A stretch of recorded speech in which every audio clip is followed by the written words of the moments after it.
Ici, on a une matrice dont toutes les lignes sont de somme nulle. Et on veut montrer qu'elle ne peut pas appartenir à... Elle ne peut pas être inversible. Alors, comment on va faire ça? Bon, déjà, juste pour que ce soit clair, on peut regarder un exemple. Un exemple, on peut considérer cette matrice-là. Je ne sais pas, 5, 2, moins 7, 1, 3, moins 4 et 50, 8 et moins 58.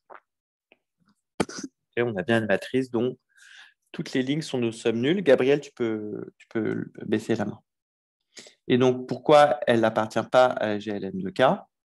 Eh bien, parce que, regardez ce qui se passe. Par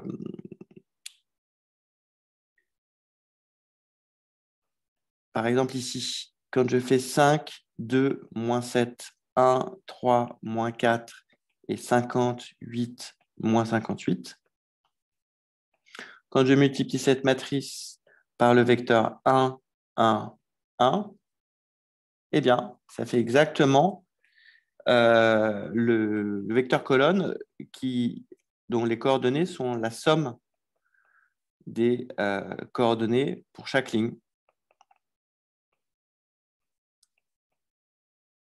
Et donc, ça fait bien 0. Et donc, d'après le critère d'inversibilité nucléaire, la matrice ne peut pas être inversible. La matrice a un noyau non nul, elle n'est pas inversible. OK? Donc, si A... donc, ici, on a... Hein, comme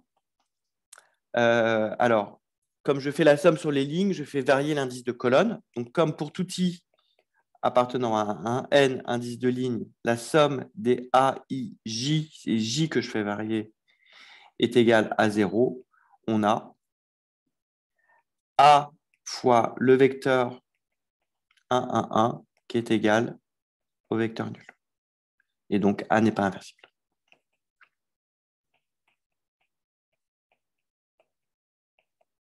Voilà. Donc ici, l'astuce.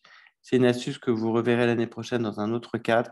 C'est bien d'avoir le réflexe de toujours multiplier la matrice, hein, de toujours regarder la somme par les lignes ou la somme par les colonnes. Hein, remarque, on a un résultat dual. Remarque, dualement,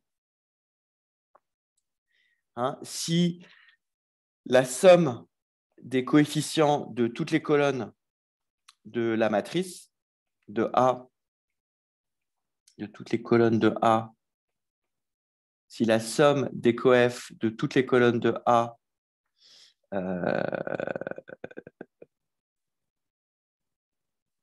si les sommes des coefs de toutes les colonnes de A sont nulles,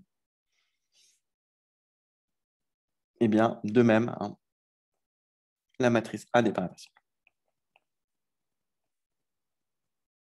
Et la démonstration, ça se ferait par exemple en passant par les lignes des mots avec, avec la transposée de A, par exemple.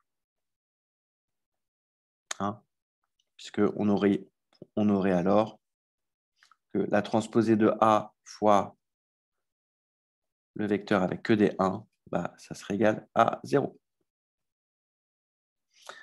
Voilà pour cet exercice.